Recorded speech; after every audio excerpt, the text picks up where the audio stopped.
fazer barulho, vamos fazer barulho.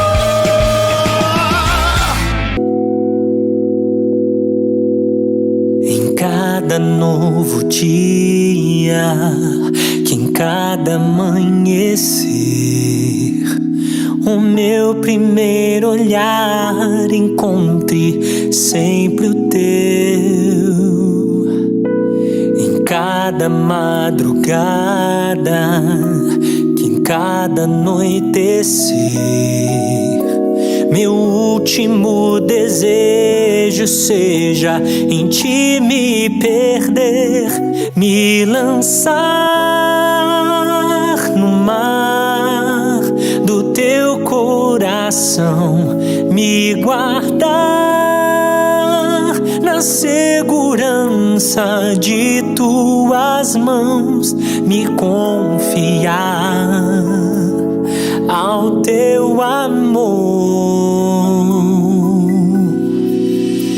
Que em cada novo instante eu consiga encontrar o teu amor constante a me conquistar. Que em cada novo momento eu possa corresponder ao teu amor imenso e só por ti viver, me entregar. Estamos de volta aqui no nosso Fazendo Barulho. Lembrando o tema de hoje do nosso programa, que é casar pra quê? Nós estamos ouvindo o testemunho de alguns casais que estão falando para nós sobre a beleza do chamado ao matrimônio. Lembrando também que ainda hoje nós teremos a nossa adoração ao Santíssimo Sacramento e queremos rezar por todas as famílias.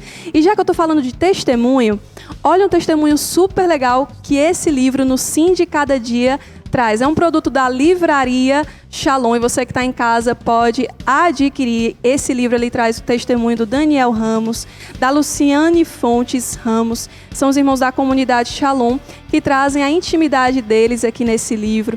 Eles que são consagrados na comunidade de vida Shalom e foram partilhando também um pouco o processo de descoberta do câncer da Luciane e como isso foi fortalecendo eles na vivência dos compromissos que eles fizeram diante de Deus, de viverem um para o outro, na alegria, na tristeza, na saúde e na doença. É um belíssimo testemunho. Esse livro e muitos outros você adquire acessando livrariashalom.org. E agora a gente continua o nosso programa com mais Leve a Sério. Estamos de volta aqui no nosso Fazendo Barulho, programa de hoje super especial. Nós estamos falando sobre família, matrimônio. Nosso tema de hoje é casar pra quê? E a gente está conhecendo a história de um casal super legal, o Rafael Morel, a Paola, que abriram as portas da casa deles para nós e a gente está ouvindo um pouquinho do testemunho deles. Vamos continuar nosso bate-papo aqui, a nossa conversa com eles. E a gente sabe, assim, o chamado de Deus, ele comporta também a colaboração de cada um de nós, né? Eu preciso colaborar para que o chamado de Deus aconteça na minha vida. E agora a gente vai ouvir dica. Você de casa ama dica. Eu vou perguntar agora para o Morel dicas de como a gente pode colaborar para que a gente favoreça o chamado de Deus na nossa vida com relação ao matrimônio. A principal forma de colaborar é com a nossa vida espiritual, a nossa vida de oração. Escuta, né? Eu acho que a gente tem que saber escutar a voz de Deus e eu acho que... Por que saber escutar a voz de Deus? Porque se eu não aprendo a reconhecer a voz de Deus nas pequenas coisas e me deixar frustrar e contrariar também por essa voz, porque é nesse movimento de ouvir a voz de Deus e muitas vezes ver que a voz de Deus se opõe ao que eu gostaria, e aí eu vou me deixando exortar, me deixando corrigir, me deixando conduzir por essa voz. Porque se eu acho também que a voz de Deus sempre bate no que eu quero, tem alguma coisa errada, né? Não que Deus é do contra, meu Deus, sempre Deus vai pedir o que é mais difícil, o que é mais difícil, que é o que a gente né? sempre acha, né? Não, Deus não é assim, muito pelo contrário, Deus quer sempre o melhor. Mas às vezes o melhor que Deus quer não é aquela realidade que nós estamos querendo. É aquele pai que enxerga o melhor, tá vendo todo ali, né? Então a primeira dica é crescer nessa vida íntima, espiritual com Deus, fortalecer esse trato de amizade, reconhecer essa voz de Deus na nossa vida, porque aí a gente vai vendo, né, se Deus vai nos conduzindo, né, a esse chamado, a essa vocação ao matrimônio, que é uma vocação de doação, né, de entrega, né? Esse amor esponsal que nós somos chamados a viver com Deus, aqui na Terra nós vivemos um sinal desse amor, né, dessa doação total e sincera de si. Dentro do matrimônio, eu vou me doar totalmente a uma pessoa e a pessoa vai se doar totalmente a mim. E esse é um reflexo da doação total de Deus por mim e do meu movimento e minha resposta de amor total a Deus, né? Então, o primeiro sinal é eu crescer nessa experiência de amor, né, total, nessa dimensão de serviço, de doação e dedicação. Tem até um amigo meu que ele disse assim, que ele é celibatário, que ele brinca, né?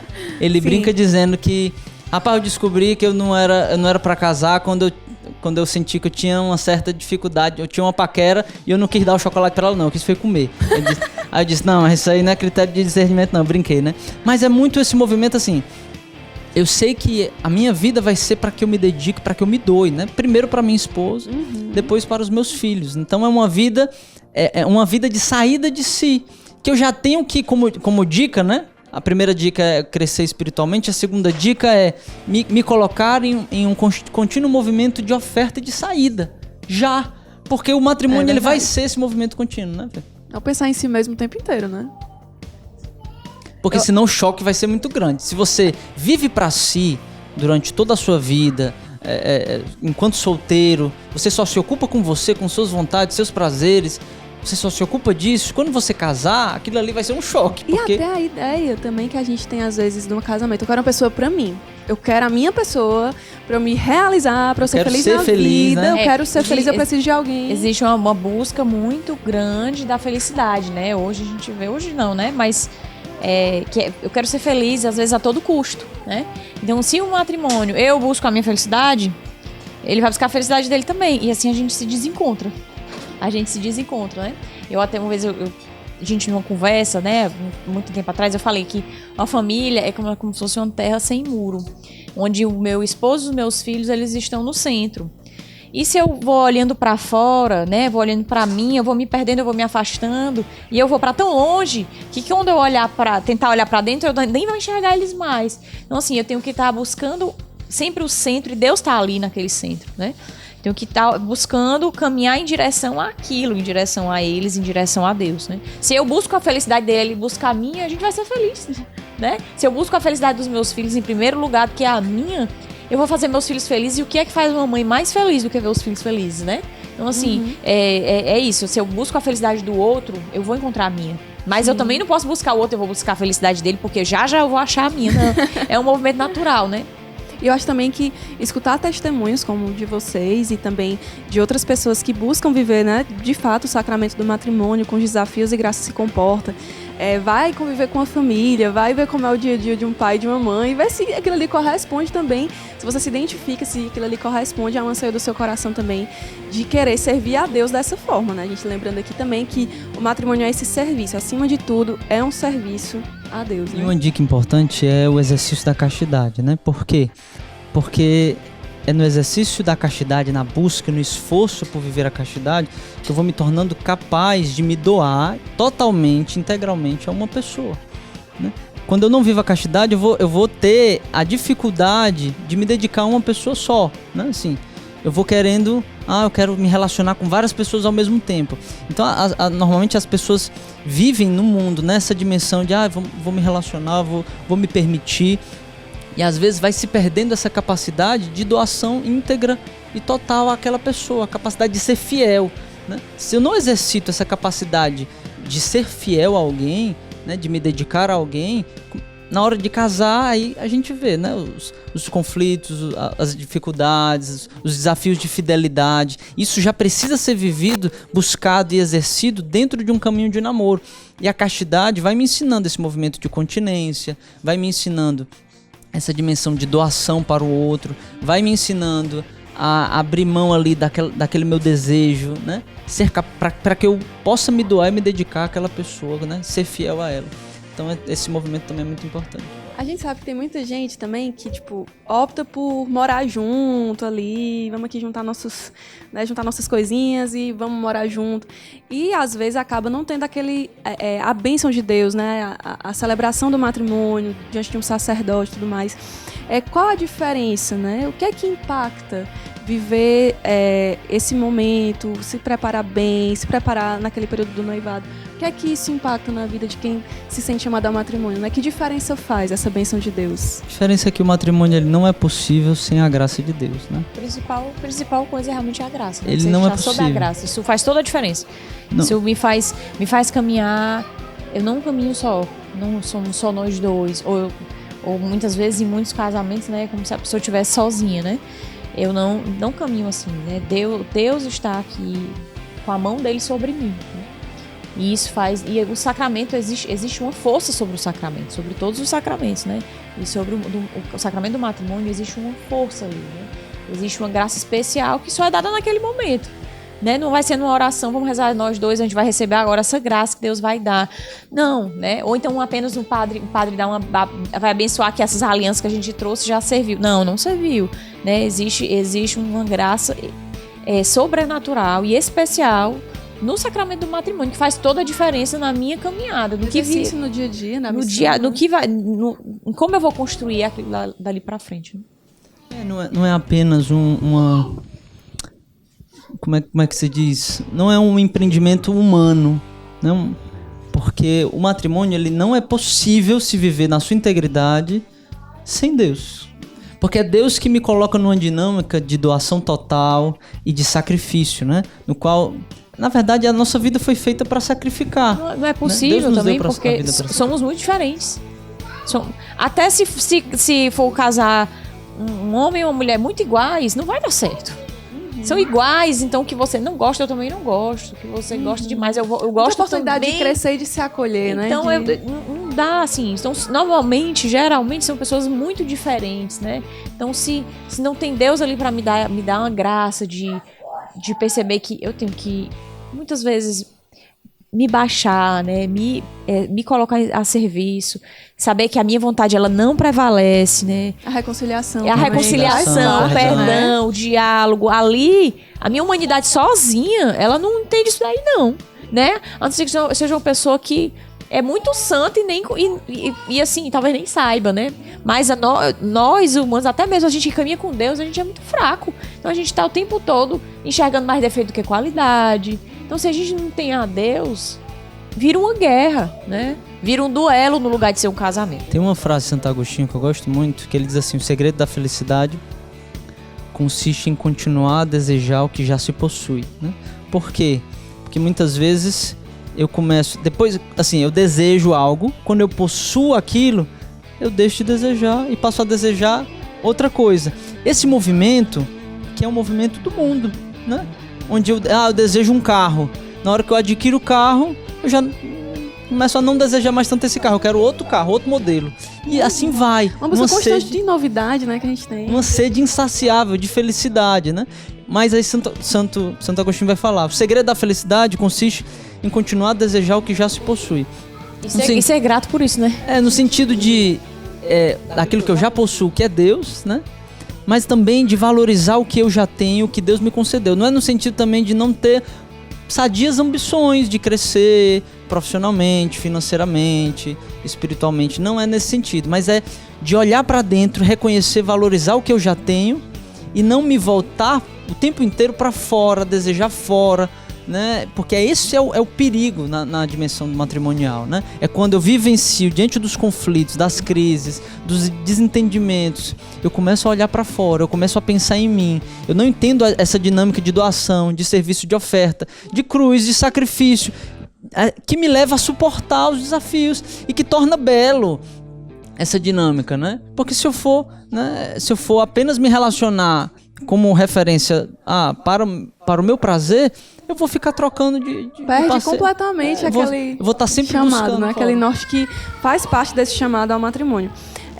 existe também essa coisa do compromisso com Deus um com o outro, na alegria, na tristeza, na saúde, na doença, né? E essas promessas, elas vão sendo renovadas a cada dia. A gente vê, infelizmente, tantas crises, né, assim, no dia a dia que vão acontecendo em tantos matrimônios. Talvez você que esteja assistindo agora, a gente esteja passando por um momento bem desafiante na sua família, no seu casamento, né? Qual é o segredo, na opinião de vocês, para que essas promessas elas sejam sustentadas, né, dia após dia até o fim? Vocês foram dando algumas luzes aqui pra gente, mas aprofundar nesse sentido, assim, especificamente também para quem tá passando por algum desafio no matrimônio, né, que até deve estar escutando o testemunho de vocês achando belíssimo, mas eu queria tanto também ver um casamento assim, né? Qual o segredo para sustentar essas promessas até o final? Assim, você foi falando do casamento, né? Porque naquele dia do casamento, a gente faz uma aliança um com o outro, mas principalmente a gente faz uma aliança com o céu, né? Que a gente não pode romper essa aliança, né? Mas assim, eu acho que o segredo é ser dia após dia. A cada dia abaixo do seu cuidado. Eu vou ficar com você para sempre. Decretei. E não ajo que houver, isso não vai mudar. Não, todo dia vai ter um desafio. Todo dia vai surgir uma situação nova, uma tentação. Ou uma dificuldade mesmo, dificuldades da vida, do cotidiano. Filho doente, coisa demais pra fazer, dificuldade financeira. Isso tudo vai enfraquecendo o elo. Então, assim, eu preciso que a cada dia eu tenha um cuidado. Eu tenho uma teoria minha. Vai, Paola, vai. Deixa eu dar as teorias. Oi, meu amor. Gabriel aqui com a gente, olha. Já. Tá certo? Que todos os dias eu preciso fazer alguma coisa pra melhorar o meu casamento, pra alimentar o meu casamento, alguma coisa que seja, qualquer coisinha, seja um ato de serviço, seja uma palavra, seja ficar perto pra ouvir o que foi que aconteceu no dia, simples, né? Mas foi ruim o dia, pô, me conte, eu quero saber, escutar, rir porque ninguém Rir da piada mesmo sem gostar, né? porque não tem ninguém que ri mais de besteira do que essa pessoa. Não tem. Não interessa o que é. Ele tá rindo, dando gato. E eu não sou muito dessa pessoa. Eu rio fácil, assim. Mas, assim, de rir de besteira, não tanto. Mas aí ele vem me mostrar as coisas engraçadas e eu... Você acabando de rir, tu, assim... E eu me esforçando, assim, né? Então, assim, tem coisas que pra eles são importantes e outras que pra mim são importantes. Então, eu tenho isso, né? Todo dia eu preciso fazer alguma coisa pra melhorar o meu casamento, pra alimentar o meu casamento. Mas isso é um cuidado diário. Eu não posso pensar a longo prazo. No sentido o que eu fiz hoje demais. Já paguei a vida toda, até a gente morrer. Não. Todos os dias eu preciso fazer alguma coisa. E a cada dia basta o seu cuidado. Se eu não alimentar diariamente, como eu falei, a terra sem muro. Eu vou deixar de olhar pro centro, onde está Deus, meu esposo, meus filhos. Eu vou começar a olhar para fora e vou caminhando sem perceber, a passos lentos. Quando eu olhar, eu já vou estar tão longe que eu não vou mais nem saber voltar. Eu costumo dizer que o amor a Deus, mas o amor humano também, ele é como um fogo, né? O fogo, ele precisa consumir algo para ele se manter aceso, né? Ou seja, eu preciso dar algo para que o fogo consuma, dar algo meu, colocar lenha naquele fogo. Porque se eu não vou colocando lenha no fogo, ele vai naturalmente apagando e vai morrendo. Isso tanto no amor a Deus como no amor humano. Se eu não e o que é essa lenha? É a disposição, é o sacrifício, é a oferta. Não tô afim de fazer isso, mas vamos, né? Essa disposição em ofertar, em sacrificar, essa lenha que eu vou colocando para que esse fogo permaneça aceso. Porque se eu não alimento isso, essa doação, se eu não dou algo de mim, se eu não oferto, se eu não sacrifico, esse fogo ele vai apagando e morre. E aí depois que morre, aí é mais difícil se lidar, né? Assim, o relacionamento já está mais desgastado e aí se entra numa zona mais complicada de se lidar. Então eu preciso manter firme.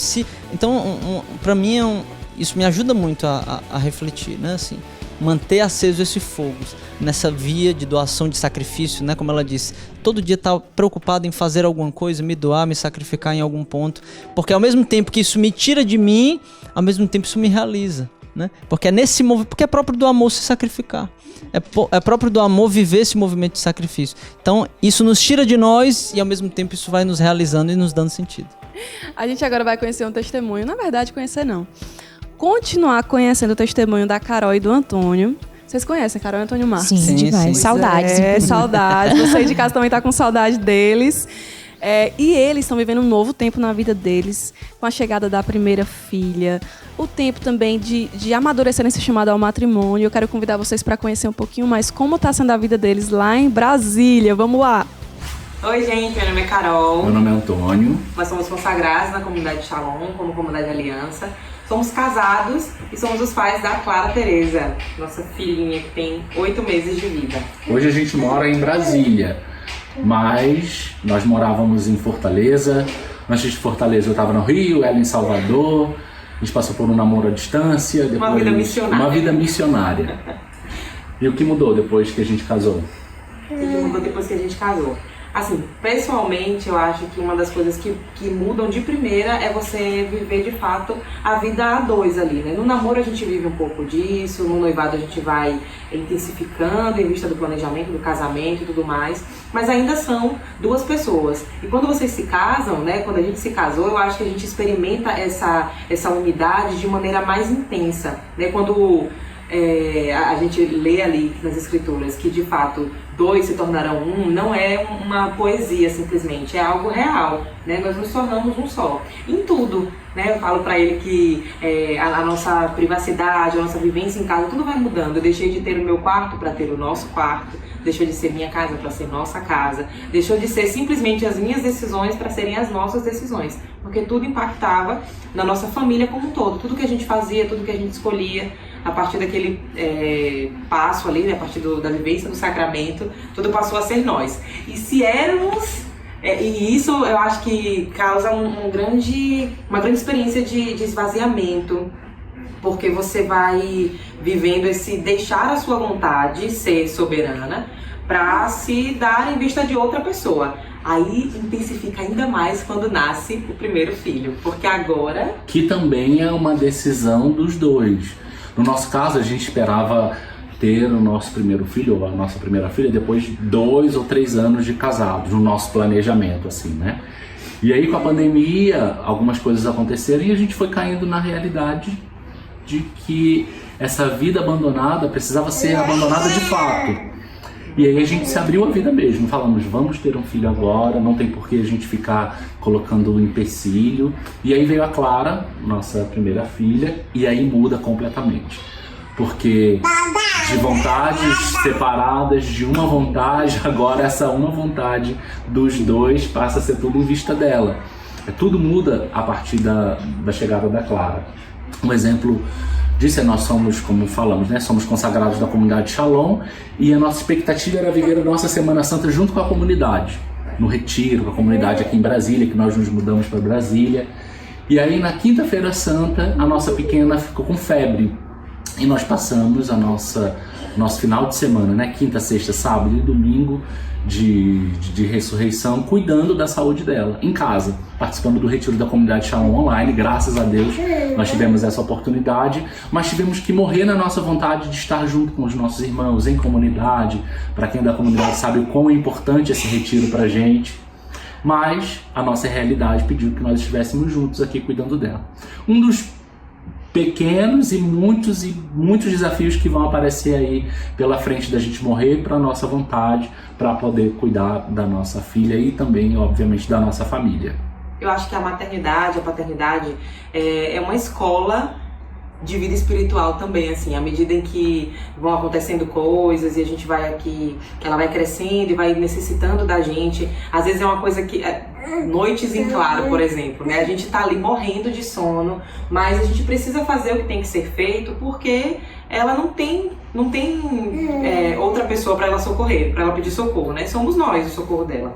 E aí todas as vezes que eu tô assim, às vezes ela de madrugada ali acordada sem querer dormir, eu olho pra cima assim e falo, caramba, eu preciso ter uma paciência redobrada com ela. E aí me faz memória de que Deus tem essa paciência comigo, de que eu fico imaginando assim, como deve ser Jesus olhando pra mim assim, minha filha, vá viver aquilo que você precisa viver, né? E sendo paciente em ver que eu não estou em direção àquele lugar. E tendo paciência para me esperar, para me conduzir para o lugar certo. Eu olho para ela e falo, filha, você precisa dormir.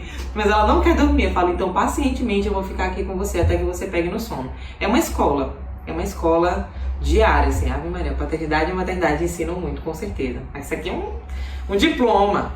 Né, filha? É isso, gente. Deus abençoe vocês. Shalom. Shalom. Um abraço pra você, Antônio, pra você, Carol, pra Clara Tereza. Eu quero que vocês visitem a gente, viu? Todo mundo aqui tá com saudade de vocês. E olha quem chegou agora aqui na nossa conversa! Os três!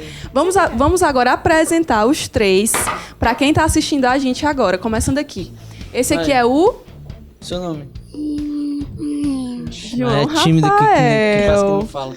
Papai, eu sou surdo. Quem é, Gabriel? É o João Rafael, né? Pode falar alto. João Rafael. Ah, João Ele Rafael. tem quantos anos, o João Rafael? Aqui, ó. Olha aqui. E você, qual é o seu nome? Como é seu nome? Gabriel Rafael Gadelha Morel. Já falou o nome todo, o nome E teu completo, nome? gostei. Oh, a tua A idade, quantos Quantos anos anos? você tem? 3. 3 E aqui, anos. E você, como é seu nome? Isabela. Quantos anos você tem? 7. 7 anos. E o João Rafael tem bem. quantos anos? 5, né? 5 anos. Timidez. Vocês agora estão podendo aí conhecer um pouco mais as famílias que estavam brincando aqui do lado. Super acolhedores. Agora eu queria pra gente deixar uma mensagem final aqui pra quem tá assistindo a gente, depois de tudo aquilo que a gente conversou. Também gratidão pelo testemunho de vida de vocês, né? A gente também já agradece por isso, pela participação de vocês, por abrirem as portas da casa de vocês pra nós. Qual a contribuição, na opinião de vocês, que a família dá pro mundo de hoje? Eu acredito que é ser sinal da fecundidade de Deus, né? Eu acho que é por isso que nós precisamos estar abertos, né? Nossa missão como família é povoar o céu, né? Então, gerar filhos para Deus, sendo sinal dessa fecundidade, gerando vida onde não existe vida, né? Assim, tudo que é vivo, na minha concepção, tudo que é vivo existe para gerar vida. É assim que a vida se mantém, né? A cadeia alimentar, algo que é vivo, que serve de alimento, né? Então, tudo que é vivo, ele existe e se mantém vivo para gerar vida. Então, a vida da família também, na minha concepção, ela é esse sinal da fecundidade de Deus que se dá pela doação, pelo serviço, pela entrega, né? Onde a gente vai vendo a manifestação de Deus em nós e esse amor de Deus por nós que vai alimentando o nosso amor também uns pelos outros, né? Então esse amor divino que perpassa a nossa realidade, a nossa humanidade, que nos convida a amar como Ele ama também, né? Nessa mesma dimensão. Eu acho assim que nesse mundo onde tá tudo tão deturpado, né? Tudo é tão efêmero, né? Assim, tudo é tão volátil. Você tá hoje, daqui a pouco não tá mais. Se é contra os meus interesses, eu deixo. Que seja eterno enquanto dure, né? Assim. Então, assim, a gente perde um pouco esse sentido do eterno, né? Então, assim, quando a gente constrói uma família sólida, firme, com base em Deus, a gente é também um ponto de apoio para aqueles que não têm isso, né? Para aqueles que não conseguem enxergar que a sua própria vida pode também constituir uma família, ou pessoas que vêm de uma família, de uma história de vida desestruturada, né? E isso é tão comum, isso não é difícil de achar, né? Quantas famílias muito bem sólidas, a raiz delas são famílias desestruturadas. E elas conseguem ver ali, né, encontrar em Deus cura, né? Passam por um processo de realmente de reparação das brechas todas e conseguem também construir uma família. Então a gente acaba sendo também um ponto de apoio para quem vê, olha assim, e é possível, né? Pode não ser tão fácil, mas é possível, né? Parece simples, né? Eu tento passar muito essa questão da simplicidade do dia a dia, né? Das coisas, das pequenas coisas, dos pequenos gestos, né? E para mostrar que é simples formar uma família, né? Conseguir ser presente na vida dos meus filhos. Hoje mesmo não estando em casa, né? Porque eu era a mãe presente integral, hoje eu já não sou tanto. Mas nos pequenos gestos, nas pequenas coisas, eu consegui ser presente na vida dos meus filhos, do meu esposo. E a gente ser uma família de Deus, uma família Shalom, e ser esse sinal para o mundo que não consegue, olha para o lado e não vê, sabe assim? Então, muito obrigada mais uma vez. Uma alegria estar aqui junto com vocês, conhecer um pouco mais a família de vocês. E é isso, fica aqui a nossa gratidão. Eu queria que todo mundo aqui agora desse um tchauzinho para quem está em casa acompanhando a gente. Dá um tchau aqui para a câmera, aqui, ó. Biel também, ó. Qual pra câmera? Lá, papai, ó. Para aquela lá, vai. Dá tchau, tchau, assim, ó. gente. Tchau. Valeu, foi ótimo. E agora a gente vai Ali, acompanhar pai. um VT que vai falar pra gente sobre a vocação da família. Até mais. Hi, this is Antonio and Angela, from Formosa. Taiwan.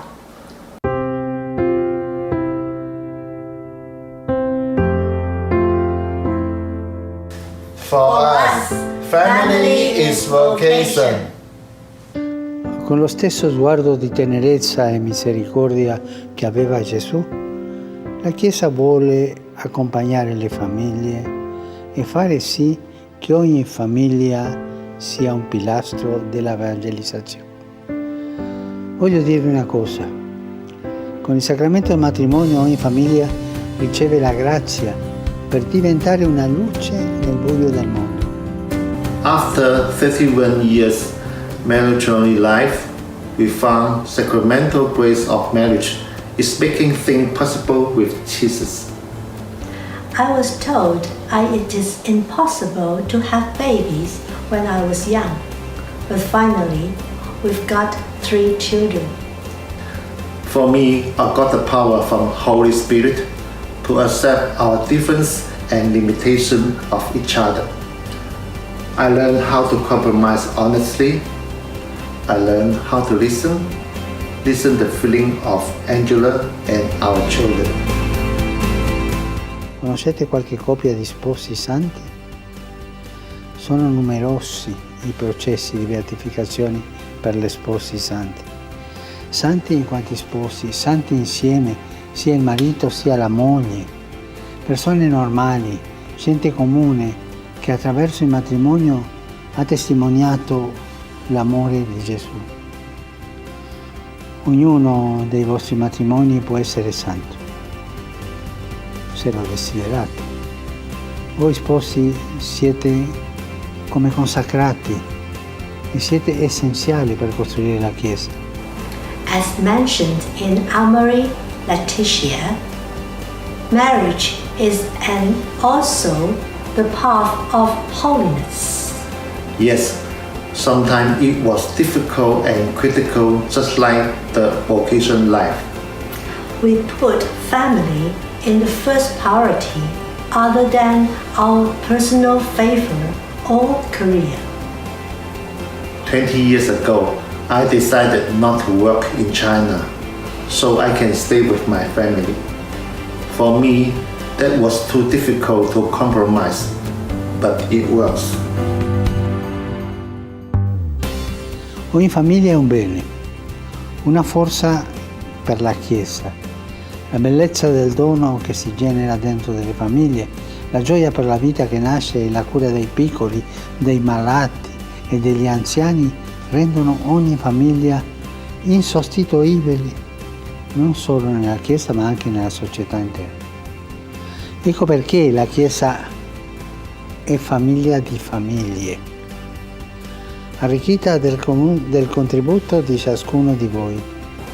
My third daughter, Maria, was born in 2005, when I was 43 years old. People think it is a big risk and ask me to give up. However, the fruit of our marriage is obviously blessing. Anche altri papi prima di me hanno scritto su argomenti che interessano le famiglie. Ne ho parlato in Amoris Laetitia. Leggetela e troverete risposte a tante domande sul senso della vostra vita insieme.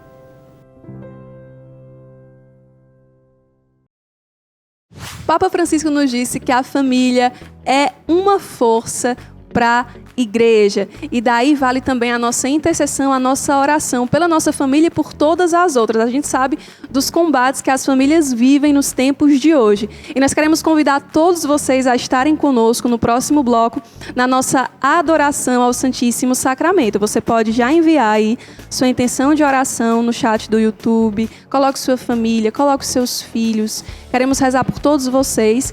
Você pode também enviar sua intenção de oração no @fazendo_barulho. Nós vamos agora para um brevíssimo intervalo, 3 minutinhos para a gente se preparar aqui e você aí de casa também se preparar, compartilhar. Você que está acompanhando aí pela internet, compartilha o link dessa transmissão para outras pessoas, para outras famílias que precisam da graça de Deus na noite de hoje. Daqui a 3 minutinhos a gente está de volta. Até já!